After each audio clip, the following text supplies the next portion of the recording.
Assalamualaikum warahmatullahi wabarakatuh. Salam dan bahagia Bapak Ibu guru hebat semuanya. Saya Rohmawati Fadilah, calon guru penggerak angkatan 5 Kabupaten Madiun, Provinsi Jawa Timur.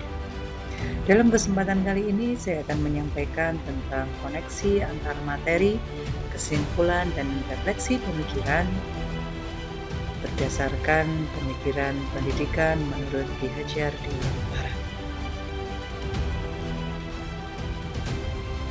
Sebelum mempelajari konsep pemikiran pendidikan Ki Hajar Dewantara, menurut saya pembelajaran yang saya lakukan di kelas itu masih mengalami kesulitan untuk mendesain pembelajaran yang berpusat kepada siswa. Saya masih sering memberikan materi untuk menuntaskan sesuai target tanpa memperhatikan perasaan siswa, kemampuan dan juga bakatnya. Saya juga masih mengharuskan kepada siswa untuk menguasai semua mata pelajaran dengan standar pencapaian pada nilai KKM yang sudah ditetapkan oleh sekolah. Namun, saya jarang sekali melakukan refleksi terkait pembelajaran yang sudah saya lakukan.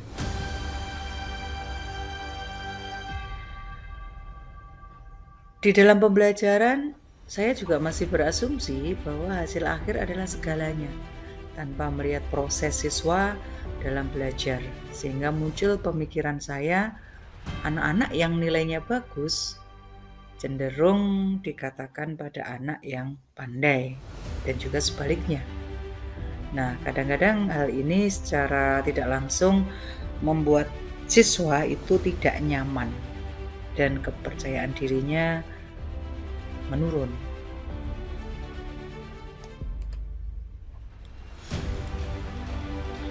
Sebelum mempelajari konsep pemikiran menurut Ki Hajar, saya juga merasa kurang memiliki kedekatan emosional dengan siswa, sehingga penanaman nilai-nilai karakter kurang bisa terbangun dengan baik.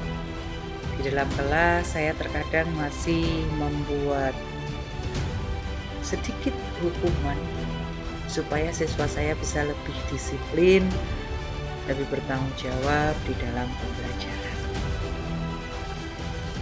Kemudian dengan adanya program pemerintah melalui pendidikan guru penggerak ini, kemudian bagaimana saya belajar untuk menelaah pemikiran-pemikiran pendidikan menurut Ki Hajar Dewantara, yang ternyata menurut Ki Hajar Dewantara pendidikan itu memerdekakan.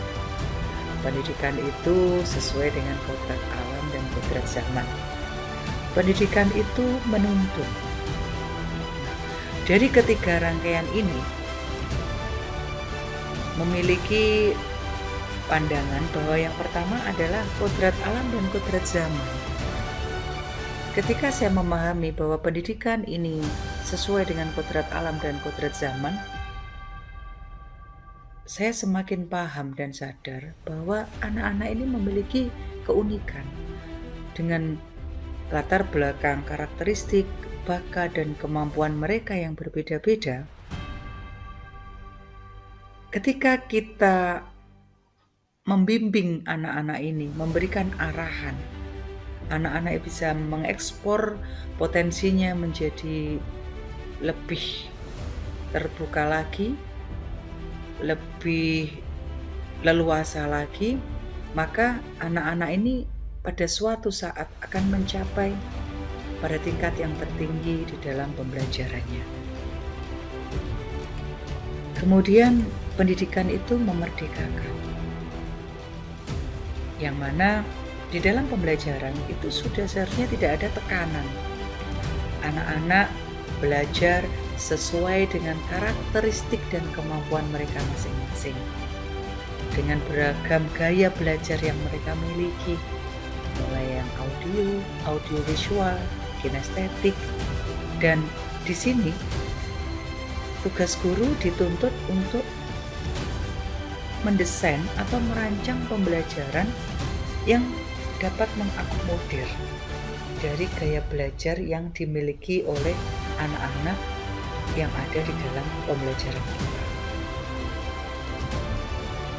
Sehingga diharapkan dengan modifikasi atau desain pembelajaran yang variatif, anak-anak lebih bersemangat lagi di dalam pembelajaran dan pembelajaran bisa berjalan dengan baik dan sesuai dengan yang mereka butuhkan.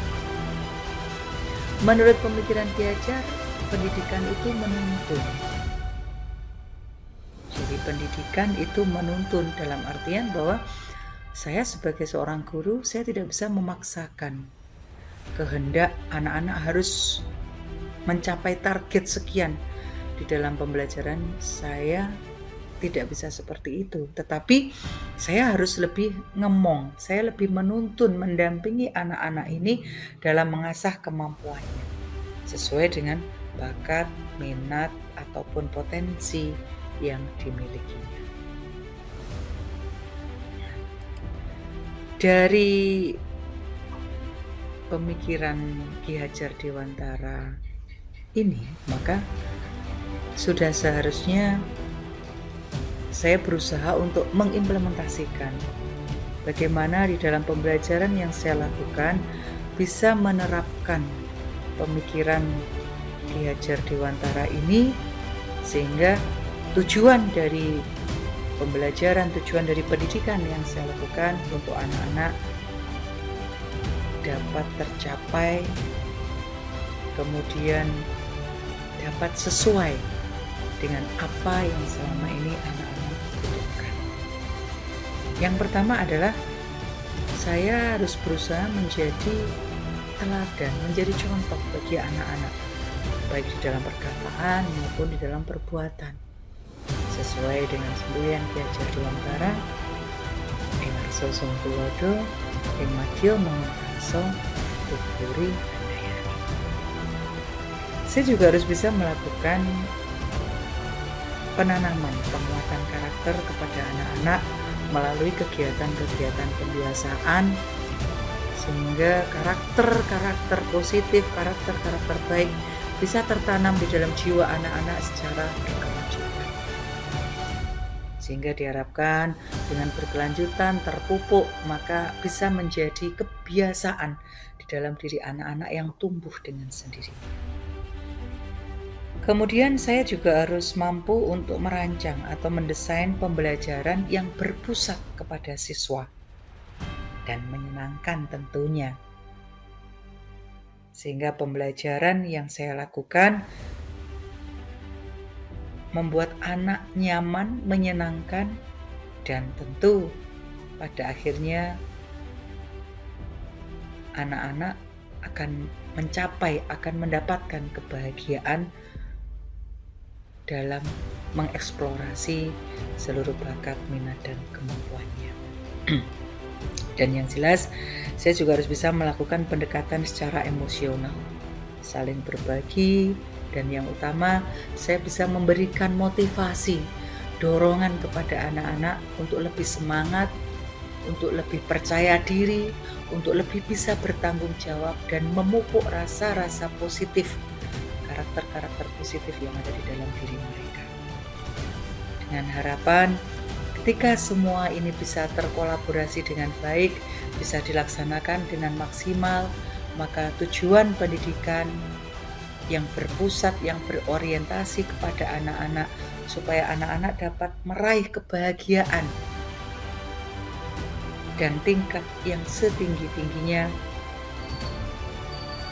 dapat tercapai dengan maksimal.